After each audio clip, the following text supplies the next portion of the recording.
Don Lebatard. Pot calling him kettle black, as my grandma used to say. Nellie Doogie. Stugotz. Nellie Doogie is your grandmother's name? Used to be. Still is, I guess. It is. But it's on a headstone now. Will always be your name, Greg. What kind of name is that? It's an odd name. I believe it's a French name. We were of French ancestry, which I don't like to talk about a lot. This is the Don Lebatard Show with the Stugotz on ESPN Radio. Greg Cote of the Miami Herald in with us today. I want to get to Adrien Broner. We've got a lot of good sound. Jim Gray still in the game. Hollywood star. I believe he not only does he have a star on the Walk of Fame, I believe Bill Clinton was a part of the ceremony. Jim Gray still getting it done. Interviewing Adrien Broner, who is just awful. I remember when he was in Miami, and he is trying to do the dirty Floyd Mayweather stuff as Floyd Mayweather, wanders around Miami and just gives people a duffel bag filled with $10,000 so he can have a chair at a poolside, cabana. And Broner was trying to do the same thing by flushing $100 bills down the toilet. And it was like, Broner, that's not the same thing. Like, it's not. What are you doing? And he's basically done the same thing with his whole career. Like, he might have talent somewhere in there, but he just lost to the future president of the Philippines. Like, he just lost to a politician. You thought he was going to be great, man. I wanted him to be great. I know. He had a lot of hype and a lot of support behind him. But this seems like a pretty transparent setup for Mayweather-Pacquiao. Here it is. He did nothing in the fight, and he's delusional, and Pacquiao was spent, and all Pacquiao was busy, and Broner landed 4 punches around. And this sound is unbelievable. It's unbelievable sound after a fight. It makes you wonder whether he got hit so many times that he was no longer thinking correctly. What did you think about the fight? I beat him. Everybody out there know I beat him. I controlled the fight. He was missing. I hit him clean more times. I beat him. You averaged 8 punches. Less than 8 punches was the most punches that you had in the round, and it seemed as though you couldn't get close enough. It already sounded like it was against me. So I already ain't got a fair shake talking to you. But let me talk something. Let me let y'all know. I want to thank the whole hood who came out here. I love y'all. I did this for the hood. Y'all know I beat that boy. What they trying to do is they trying to get that money again with Pacquiao and Floyd. But it's cool. I ain't worrying about it. I'm still that man. I'm on top. Cincinnati, stand up. West Side, 2-5. You're 3-3-1 in your last 7 fights. What will you do next? I'm 3-3-1 my last 7, but I'll be 7-0 against you. Well, that wouldn't mean much. That's the end of this interview. He would be 7-0. All right, put it on the poll. Would Adrien Broner actually win a fight against Jim Gray? Because I'm no longer sure. Gray took that round, too.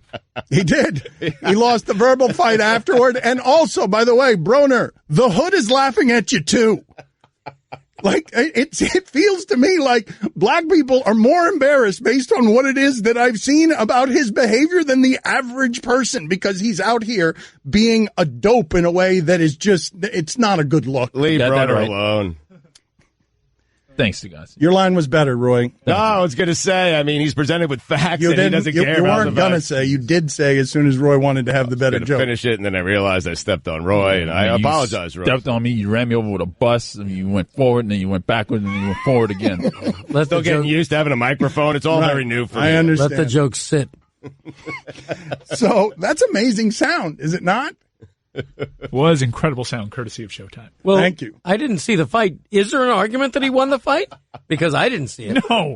Oh, man. Did you hear what Jim Gray said? Right. No. But I don't know. He sounded pretty adamant. No, the hood is laughing at him because he did win the fight, Greg. He sounded pretty adamant. I feel like our analysis was sufficient for you not to ask the stupid question. But go ahead and take a vigorous sip of congratulations from your thermos for a job well done. Yeah, it was a job well done, because normally you don't hear a fighter be that adamant when he's just gotten his rear end kicked. This guy is the Stugotz of fighting. Yes, he's delusional. He's got Dunning-Kruger. No, like, you don't hear it like that, though. No, you don't. You don't. I mean, you're right. It's usually slurred because the guy got beat up so bad he actually thinks he won the fight. I love just him being presented with facts and saying, you're hurting against me as well. That's great. That's exactly how I would play it. Great. You landed 8 punches. Shut up. In fact, can we play this again and just marvel at the precision? I want you to understand that Jim Gray's jabs here are better than Broner's were in the fight. What did you think about the fight? I beat him. Everybody out there know I beat him. I controlled the fight. He was missing. I hit him clean more times. I beat him. You averaged 8 punches. Less than 8 punches was the most punches that you had in the round, and it seemed as though you couldn't get close enough. It already sounded like you was against me. So I already ain't got a fair shake talking to you. But let me talk something. Let me let y'all know. I want to thank the whole hood who came out here. I love y'all. I did this for the hood. Y'all know I beat that boy. What they trying to do is they trying to get that money again with Pacquiao and Floyd. But it's cool. I ain't worrying about it. I'm still that man. I'm on top. Cincinnati, stand up. West Side, 2-5. You're 3-3-1 in your last 7 fights. What will you do next? Hey, I'm 3-3-1 my last 7, but I'll be 7-0 against you. Well, that wouldn't mean much. That's the end of this interview. That's the knockout blow. And then he ends Broner. Stop the fight. Jim Gray dragged the floor with him. What a clown, man. That's the sound of the day. It's brought to you by mycomputercareer.edu, training for a better life. So you excited for Mayweather Pacquiao too? Oh man, the shoulder's healthy. Pacquiao just dominated Adrien Broner. I'd rather watch Gray Broner 1. Put that on the poll. What fight would you rather see? Go ahead. It's a great poll question. At Lebatard Show. I wish Billy were here to do it, but he doesn't know how to tell time. How amazing is that, Mike? Like, you got here somehow on a red eye from Vegas. Stugotz was doing God knows what with the Grateful Dead. Oof. Did you see Game of Thrones guy again? I hung out with George R.R. Martin for a second consecutive year. I walked up, he had a Jets hat on, he called me over this time. Like, he called me over to his table. I was sitting with them and just a couple of menches cutting it up on a beach in Mexico watching the Dead. Nice. No word on whether he's going to come on the show or not, though. Well, this is the thing. It's hard to believe anything you say because you promised us for a long time that he was going to do football picks with us at some point this year, and it appears that that time is over. Like this year, unless he's going to pick the Super Bowl game, you have a very small window to get this guy. I don't know. He did tell me how Game of Thrones ends, though. Wow. Whoa. I won't tell anyone. I'm not going to do that. I won't betray. I can see why he would trust you. Yeah. I'm telling you, strap it on, because this season's going to be the best season ever. I'm going to break that news.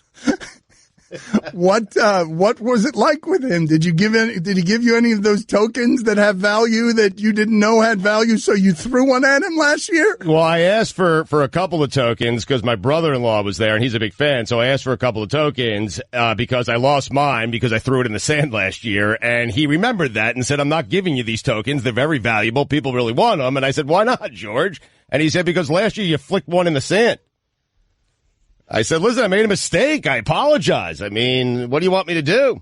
And he said, "I don't care that you did it. I'm just telling you, you're not getting another one." And I begged him. Cody, I was wearing him out, man. Do you watch Game of Thrones? Are you a fan of Game of Thrones? I love Game of Thrones. I tuned in for that final episode. I'm telling you. Oh, my gosh. Huge fan. Yeah, but you hopped in season 4, didn't you? I did, but I caught up. No, seriously. You went back? I mean, I love Game of Thrones. I will be so sad when it's no longer. What would you do if you were in this Stugotz situation of being with the Grateful Dead with this guy in Mexico? What the hell would you be asking him? It's Dan, Stu, and Greg Cote on ESPN Radio.